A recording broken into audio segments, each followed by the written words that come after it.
வணக்கம். விருதுநகர் மாவட்டம் ராஜபாளையம் அருகே அம்மன் கோயில்பட்டியில் இன்று அதிர்ச்சிகரமான சம்பவம் ஒன்று வெளிச்சத்திற்கு வந்துள்ளது. கோடிக்கணக்கான ரூபாய் செலவில் மத்திய அரசின் தேசிய நெடுஞ்சாலைத்துறை ஆணையத்தால் கட்டப்பட்ட திருமங்கலம் முதல் கொல்லம் தேசிய நெடுஞ்சாலை புதிதாக அமைக்கப்பட்ட 4 வழிச்சாலை மேம்பாலம் திறக்கப்பட்ட சில நாட்களிலேயே உள்வாங்கி கீழே இறங்கியுள்ளது. இந்த வீடியோவில் நீங்களே பார்க்கலாம். நீங்கள் இப்போது காண்பது புதிதாக கட்டப்பட்ட தேசிய நெடுஞ்சாலை மேம்பாலம். இந்த பாலத்தின் ஒரு பகுதி உள்வாங்கி இறங்கியதால் மேல் தார் சாலை பெரும் பள்ளமாக மாறியிருப்பதை தெளிவாக காணலாம். அதிவேக வாகனங்கள் செல்லும் இந்த சாலையில் இது எந்த அளவு ஆபத்தானது என்பதை நீங்களே யோசித்து பாருங்கள்.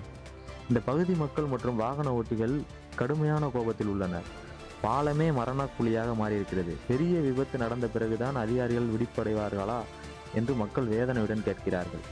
இதைவிட அதிர்ச்சியான விஷயம் என்னவென்றால், பாலத்தை சரி செய்யாமல் அதிகாரிகள் டோல்கேட் திறந்து பண வசூல் செய்து கொண்டிருக்கிறார்கள்.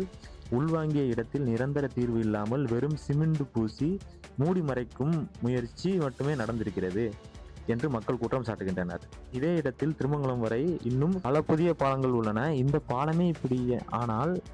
முக்கிய பாலமே இப்படி ஆனால் மற்ற பாலங்களின் நிலை என்ன? பகுதி மக்களின் ஒரே கோரிக்கை என்னவென்றால், இந்திய தேசிய நெடுஞ்சாலைத்துறை அதிகாரிகளால் போர்க்கால அடிப்படையில் தலையிட்டு இந்த பாலத்தை முழுமையாக மறுசீரமைப்பு செய்ய வேண்டும் எனவும், திருமங்கலம் வரையுள்ள அனைத்து பாலங்களையும் நிபுணர்களை வைத்து உடனடியாக ஆய்வு செய்ய வேண்டும் என்பதே ஆகும். மேலும் நண்பர்களே, இந்த வீடியோ உங்களுக்கு பயனுள்ளதாக இருந்தால் லைக் செய்யுங்கள், ஷேர் செய்யுங்கள். இந்த செய்தி அதிக மக்களை சென்றடைந்தால்தான் அதிகாரிகள் விழிப்புணர்வு அடைவார்கள். கமெண்டில் உங்கள் கருத்தை தெரிவிங்கள். நன்றி.